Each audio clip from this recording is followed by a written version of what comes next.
हमारे कराची के भाई ने कहा कि सिंध हाउस में हमारे एमपीए को नहीं छोड़ा गया, तो बिलावल तेरा गवर्नर भी केपी हाउस में नहीं घुसेगा। तेरा गवर्नर जो है वो केपी हाउस में नहीं आएगा। मैं तुझे दिखाऊंगा यहाँ पर कि तेरा गवर्नर केपी हाउस में नहीं आएगा। उसके लिए गवर्नर हाउस बना ले या सिंध हाउस में जगह दे दे उसको। ये रवैया अगर तुम समझते हो तुम इख्तियार करोगे, पूरे पाकिस्तान तुम्हारी मलकियत है, ये तुम्हारी भूल है, ये तुम्हारी भूल है। और फिर अगर मैंने तुम्हें ये कह दिया कि तू फिर गवर्नर हाउस आके दिखा मुझे तेरे अपने गवर्नर के होते हुए, तो फिर मैं तुझे चैलेंज करूंगा, तू फिर आके दिखा मुझे।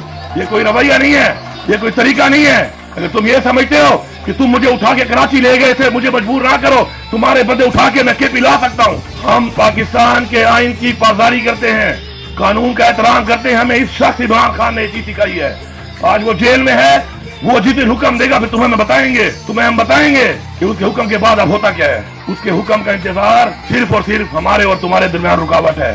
ये मैंडेट चोरी करके जो तुम आए हो और जो तुम्हें लाए हैं उनको एक पैगाम है, बड़ा खुला पैगाम है कि तुम्हारी तो जितनी ताकत थी हम देख चुके हैं। अब तो तुम हमारे सामने एक्सपोज हो चुके हो। इसके बाद तुम एक काम कर सकते हो और वो है कि तुम मार सकते हो जान से। और ये हमारा ईमान है कि मौत अल्लाह के हाथ में है। जितना दुखाना था, जितना तरवाना था, जितनी बेइज्जती करनी थी, घरों में घुसना था, बेपर्दगी करनी थी, जबर करना था, टॉर्चर करना था, वो तुम कर चुके हो। अब इसके बाद तुम्हारे पास सिर्फ और सिर्फ एक चीज है और वो उसे तुम हमें डरा नहीं सकते, क्योंकि वो मौत है।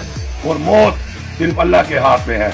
और अल्लाह के हाथ में अगर मौत है तो अगर हमारा वक्त मुकर्रर है, हमारा ईमान है, फिर तुम्हारा वक्त भी मुकर्रर है। तो उसका भी सोचो, फिर वो वक्त तुम्हारे पे भी आ सकता है। तो मैं ये मैसेज देता हूँ कि 9 मई के ऊपर आप झंडा लहराएं तहरीके इंसाफ का। तहरीके इंसाफ के झंडे के साथ, तहरीके इंसाफ के झंडे के साथ पाकिस्तान का झंडा एक ही झंडे पे लगा लो।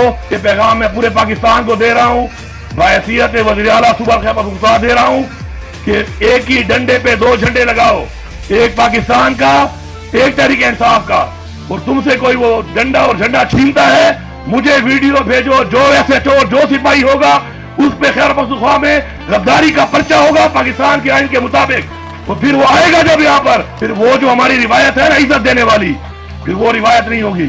वो रिवायत जिस तरह हमारे आबा अजदाद ने पहले इस्लाम की जगह लड़ी, फिर तहरीके पाकिस्तान की जगह लड़ी, तो आज फिर हमें मजबूर ना करो कि आज हकीकी आजादी के लिए हम उस जंग पे मजबूर हो जाएं। हमारी रगों में वही खून है।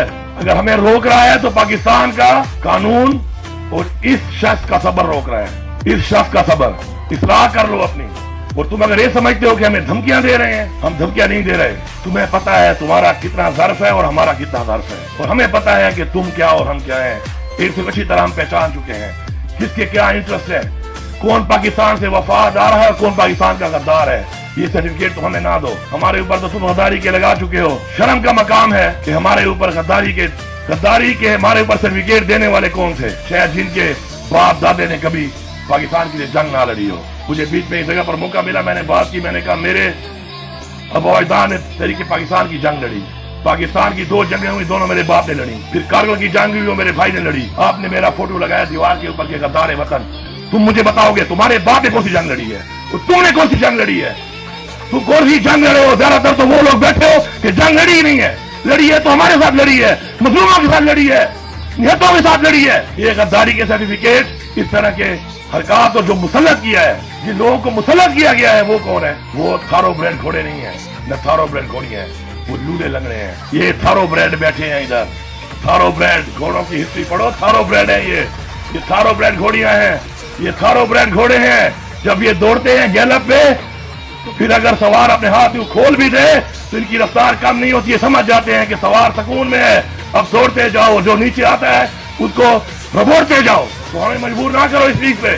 आखिर में मैं आपसे ये कहूंगा कि मेरे में कमी होगी, आपने मेरा बाजू बनना है। आप में कमी होगी, मैंने आपका बाजू बनना है। खुदा के लिए एक दूसरे के बाजू बनो। आज का ये माहौल यूनिटी के लिए है, इत्तेफाक के लिए है, इत्तेहाद के लिए है। मेरी में कमजोरी है तो मैं एक्सपेक्ट करूं कि मेरे वो भाई कमी पूरी करेंगे। हमारे वो इलाके जहां पे हमारे दोस्त नहीं निकल पा रहे, हमारा फर्ज बनता है कि हम उनके कंधे बने और जाके उनकी मदद करें, उनको निकालें वहां पर, बजाय तरकीब करने के। अगर जिस दिन हमने ये कर लिया, जिस दिन हमने अपने आप को कंधा देना शुरू कर दिया, तो कोई ताकत हमें नहीं रोक सकती। इमरान खान को रिहा तो इनका बाप भी करेगा। कब तक तुम इमरान खान को अंदर रखोगे?